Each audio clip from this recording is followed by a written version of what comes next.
New research at UTSA is helping to predict clouds and weather patterns that affect solar grids.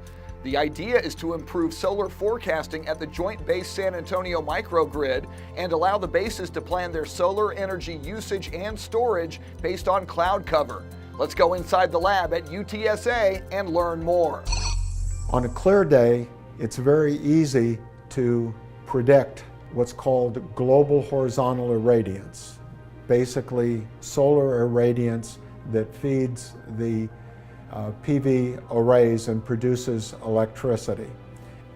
The initial technology that was used at Tesseri in order to forecast solar irradiance consisted of a TSI 880 sky imager, which consisted of a camera on top of a hemispherical dome. In its day, which would have been, say, 5 years ago, this was a good piece of equipment. The black band here is called the shadow band, and that's necessary in order to keep the sun from washing out the entire circumsolar region. And so what happens is there are a complicated collection of gears and motors, and this turns and tracks the sun so that the sun is always shining here. What you do is you get a good image around the shadow band, but of course you lose information there. Now we're going to move to the next technology that was developed at UTSA for the solar forecasting problem. This is the next generation of sky imager technology. It consists of a security camera enclosure that houses a Raspberry Pi single board computer and the Pi camera that actually takes the images. In this particular version, there is also an Odroid C1 computer for additional computational power. We have the Pi Noir camera. Now, this is new from the previous camera that we were using. This is going to allow us to look at more things when we actually start taking the pictures. We also have the fan, make sure, Raspberry Pi keeps its temperature. And now this is really cool. This is a weather board. Now, the weather board, I've blown up kind of what it has up here, right? And it lets us see the temperature, humidity, the pressure, and the altitude. So this, I think it was $20. Piece of technology is just out of this world because it tells us all this stuff, and it makes it a lot easier to use these cloud predictions because we can actually look at all of the atmospheric conditions around it as opposed to just seeing the picture.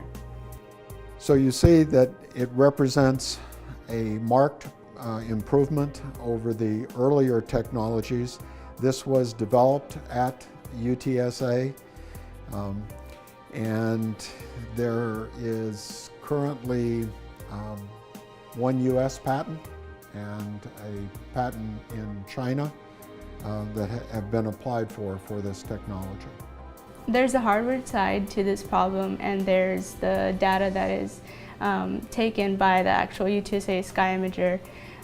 So that's what I work with, analyzing the data, seeing what's going on. Analyzing all this data, what we're going to do is use machine learning to be able to predict GHI.